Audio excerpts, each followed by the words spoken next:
Charlotte's Web, Chapter 2, Wilbur. Fern loved Wilbur more than anything. She loved to stroke him, to feed him, to put him to bed. Every morning, as soon as she got up, she warmed his milk, tied his bib on, and held the bottle for him.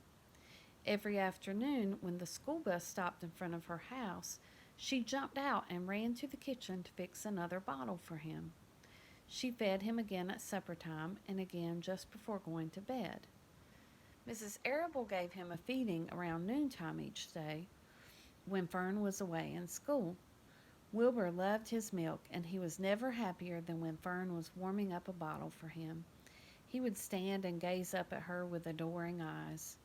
For the first few days of his life, Wilbur was allowed to live in a box near the stove in the kitchen. Then, when Mrs. Arable complained, he was moved to a bigger box in the woodshed. At 2 weeks of age, he was moved outdoors. It was apple blossom time, and the days were getting warmer. Mr. Arable fixed a small yard, specially for Wilbur, under an apple tree, and gave him a large wooden box full of straw with a doorway cut in it so he could walk in and out as he pleased. "Won't he be cold at night?" asked Fern. "No," said her father. "You watch and see what he does."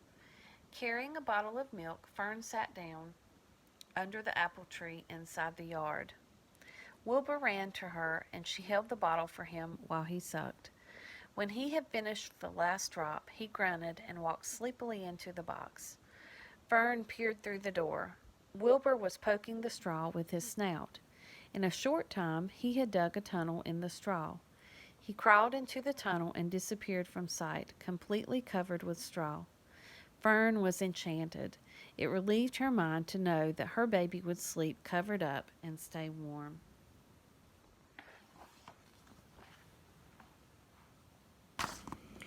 Every morning after breakfast, Wilbur walked out to the road with Fern and waited with her till the bus came.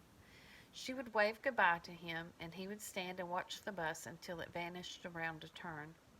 While Fern was in school, Wilbur was shut up inside his yard. But as soon as she got home in the afternoon, she would take him out, and he would follow her around the place. If she went into the house, Wilbur went too. If she went upstairs, Wilbur would wait at the bottom step until she came down again. If she took her doll for a walk in the doll carriage, Wilbur followed along. Sometimes on these journeys, Wilbur would get tired, and Fern would pick him up and put him in the carriage alongside the doll. He liked this.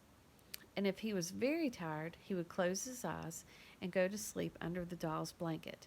He looked cute when his eyes were closed because his lashes were so long. The doll would close her eyes too, and Fern would wheel the carriage very slowly and smoothly so as not to wake her infants. One warm afternoon, Fern and Avery put on bathing suits and went down to the brook for a swim. Wilbur tagged along at Fern's heels. When she waded into the brook, Wilbur waded in with her. He found the water quite cool, too cold for his liking. So while the children swam and played and splashed water at each other, Wilbur amused himself in the mud along the edge of the brook, where it was warm and moist and delightfully sticky and oozy. Every day was a happy day, and every night was peaceful. Wilbur was what farmers called a spring pig, which simply means that he was born in springtime. When he was 5 weeks old, Mr. Arable said he was now big enough to sell and would have to be sold. Fern broke down and wept, but her father was firm about it. Wilbur's appetite had increased. He was beginning to eat scraps of food in addition to milk. Mr. Arable was not willing to provide for him any longer. He had already sold Wilbur's 10 brothers and sisters. "He's got to go, Fern," he said. "You have had your fun raising a baby pig, but Wilbur is not a baby any longer, and he has got to be sold." "Call up the Zuckermans," suggested Mrs. Arable to Fern. "Your Uncle Homer sometimes raises a pig, and if Wilbur goes there to live, you can walk down the road and visit him as often as you like." "How much money should I ask for him?" Fern wanted to know. "Well," said her father, "he's a runt. Tell your Uncle Homer you've got a pig you'll sell for $6 and see what he says." It was soon arranged. Fern phoned and got her Aunt Edith, and her Aunt Edith hollered for Uncle Homer. And Uncle Homer came in from the barn and talked to Fern. When he heard that the price was only $6, he said he would buy the pig.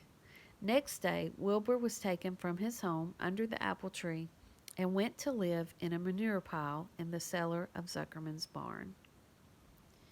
And that's the end of chapter 2. I hope that you guys are able to visualize and picture in your head what is going on in the story as you read the story. Next chapter is chapter 3, Escape.